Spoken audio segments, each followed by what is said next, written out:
चलो, कैसे हो आप लोग? अच्छे हैं। तो आज का सेशन स्टार्ट करें। तो आज हम लोग क्या पढ़ेंगे? Profit and loss. क्या पढ़ेंगे? Profit and loss. लाभ और हानि। क्या? लाभ और हानि। लाभ और हानि।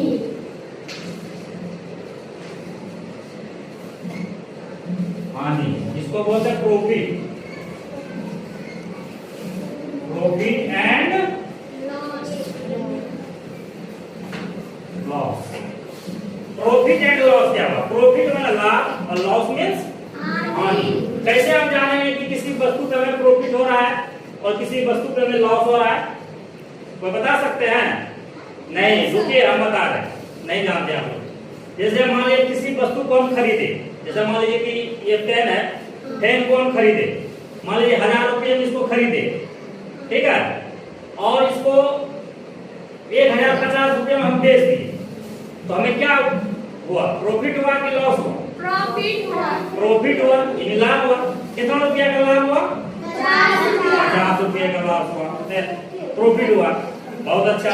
मान लीजिए कि किसी वस्तु को, मान लीजिए कि हम 10 रुपया में खरीदते हैं, ठीक है, और उसको 5 रुपया में बेच देते हैं, तो प्रॉफिट हुआ कि लॉस हुआ? लॉस हुआ।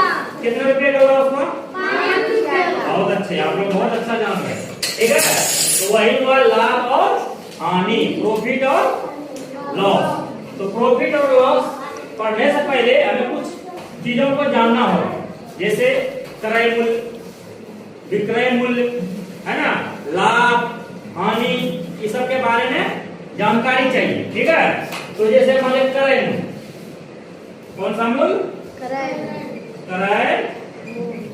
मूल्य। इसको क्या बोलते हैं इंग्लिश में? Cost price. Cost price. Price. इसका मतलब क्या हुआ? किसी वस्तु को जिस मूल्य पर खरीदा जाता है वह मूल्य क्रय मूल्य कहलाता है। किसी वस्तु को जिस, ये है ना, हाँ सर। जिस मूल्य पर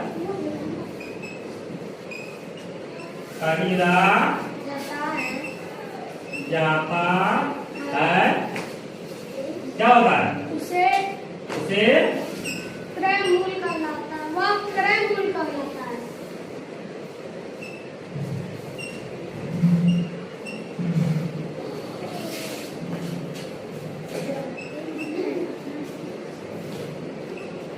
क्या हुआ? क्रय मूल्य, कॉस्ट प्राइस। किसी वस्तु को जिस मूल्य पर खरीदा जाता है उसे हम क्या कहते हैं? क्रय मूल्य। वो मूल्य कोई भी हो सकता है, कुछ भी हो सकता है, 10, 20, 30, 40, 50, मतलब जिस रेट पे उसको हम क्रय करेंगे, मतलब खरीदेंगे, कोई वस्तु को जिस मूल्य पर हम खरीदेंगे उसी को हम क्या कहते हैं? क्रय मूल्य कहते हैं। क्या कहेंगे? क्रय मूल्य। और इसमें क्या होता है भाई? विक्रय मूल्य। इसको क्या कहते हैं इसमें? सेलिंग प्राइस, ये बोलते हैं ना, यस सर। Selling price. ये क्या हुआ? किसी वस्तु को जिस मूल्य पर बेचा जाता है वह मूल्य विक्रय मूल्य कहलाता है। वाह, बहुत बढ़िया। किसी वस्तु को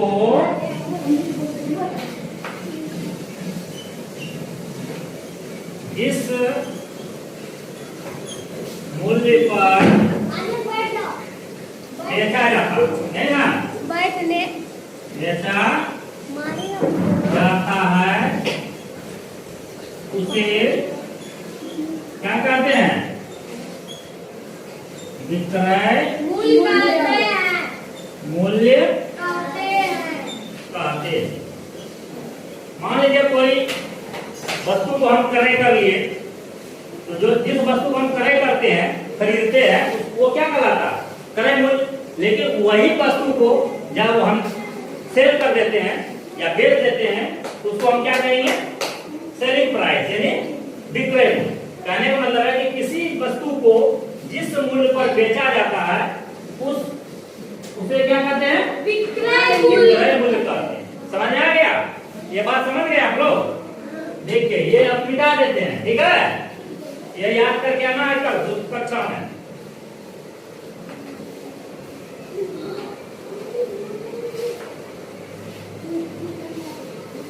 अब इसी में एक होता है लाभ। क्या होता है? लाभ। क्या होता है? लाभ। इसको इंग्लिश में क्या बोलते हैं?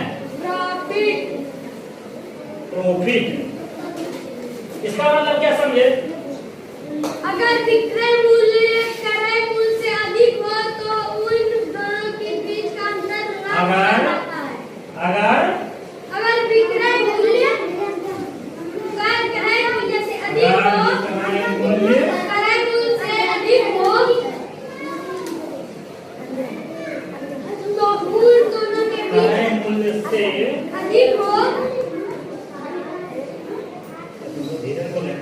अधिक हो तो उन दोनों के बीच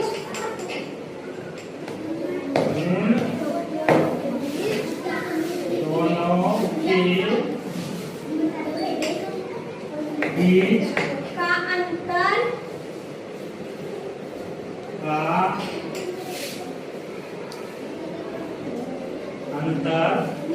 कहलाता है। लाभ यानी प्रॉफिट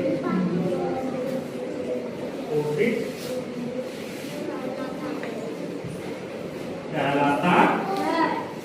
कहने का तात्पर्य यह है कि लाभ हम उसे कहेंगे, प्रॉफिट हम उसे बोलेंगे अगर विक्रय मूल्य यानी सेलिंग प्राइस, क्रय मूल्य यानी कॉस्ट प्राइस से अधिक हो तो उन दोनों के बीच का जो अंतर होगा यानी डिफरेंस होगा वही हमारा क्या कहलाएगा? प्रॉफिट। क्या कहलाएगा? प्रॉफिट। अब इसमें लॉस,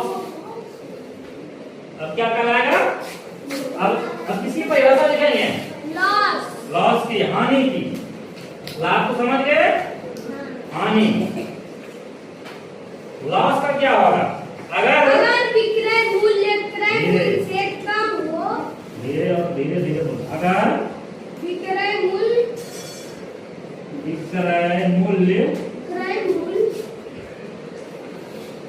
क्रय मूल्य से कम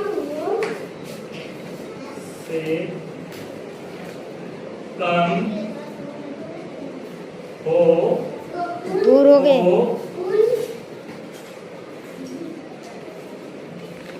उन दोनों के बीच का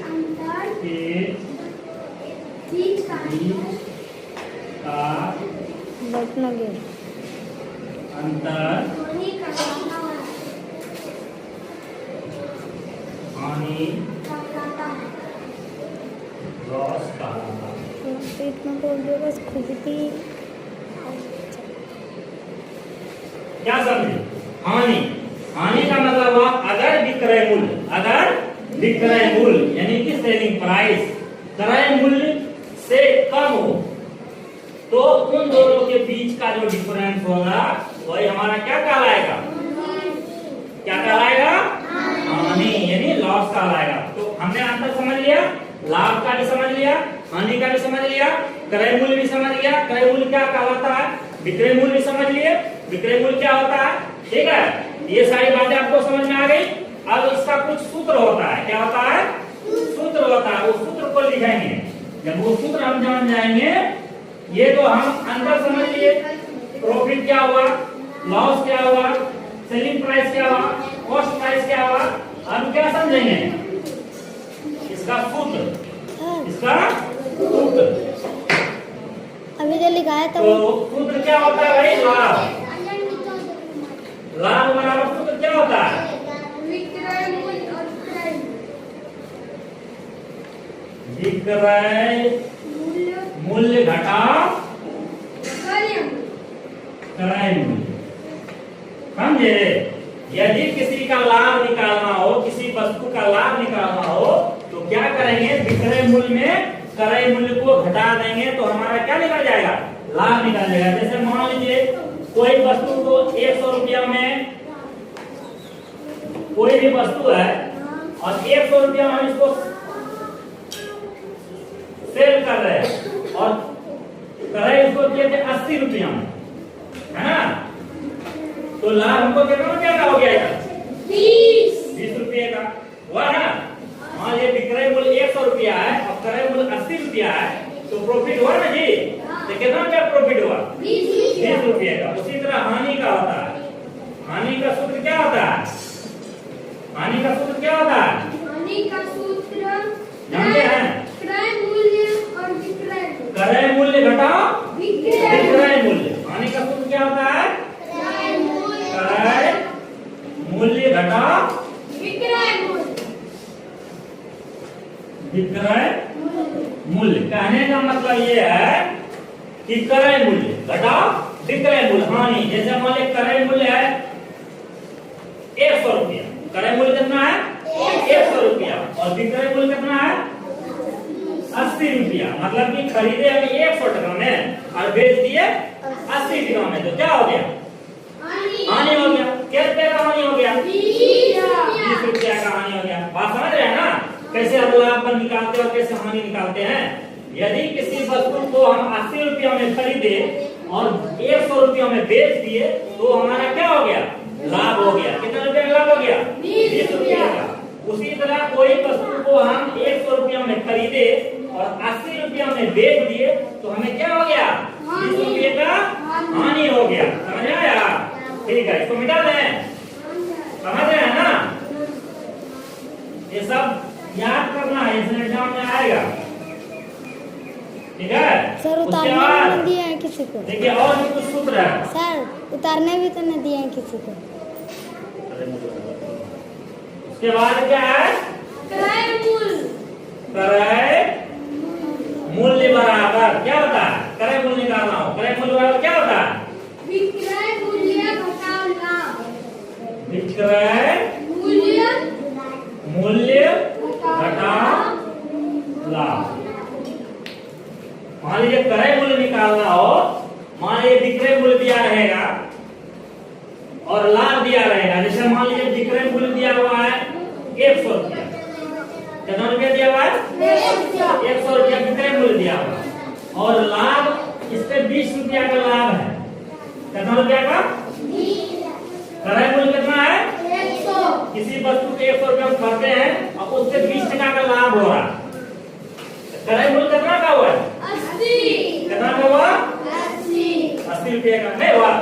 किसी वस्तु को हम 100 रुपये में बेच रहे हैं, हाँ, और उस पर 20 टका का लाभ भी हो रहा है, तो क्रय मूल्य कितना हुआ होगा? 80 रुपये का। उसी तरह विक्रय मूल्य दिया है। क्या? विक्रय मूल्य। विक्रय मूल्य का सूत्र क्या होता है? विक्रय मूल्य हानि। हाँ? विक्रय मूल्य हानि। विक्रय मूल्य यहाँ है ना? विक्रय मूल्य है वहाँ। क्रय मूल्य। हाँ? क्रय मूल्य।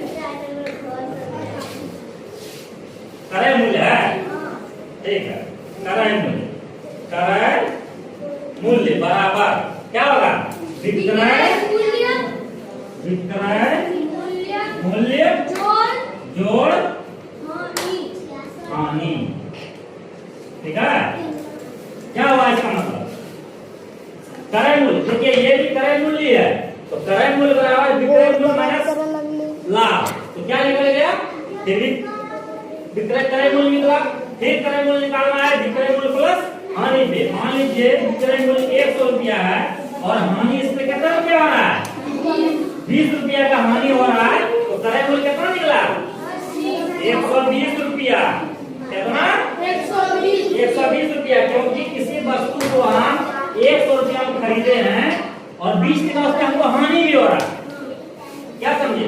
हमें 100 रुपया में किसी वस्तु को बेच रहे हैं और उस पर हमें बेचने के बाद भी 20 टका का हानि हो रहा है, तो कितना में हम खरीदे होंगे? 120 रुपया में खरीदे होंगे। ठीक है? उसी प्रकार यदि हम कोई वस्तु को 100 रुपया में खरीदे हैं और उस पर 20 रुपया का हमको लाभ हो रहा है, तो हमें 80 रुपया उसका क्रय मूल्य हुआ। कितना हुआ? 80 रुपया। और किसी वस्तु को 100 रुपया में हम बेच रहे हैं और 80 रुपया उस पर हानि भी हो रहा है, तो उसका क्रय मूल्य कितना होगा? 120 रुपया। समझ आया? वो दिक्कत है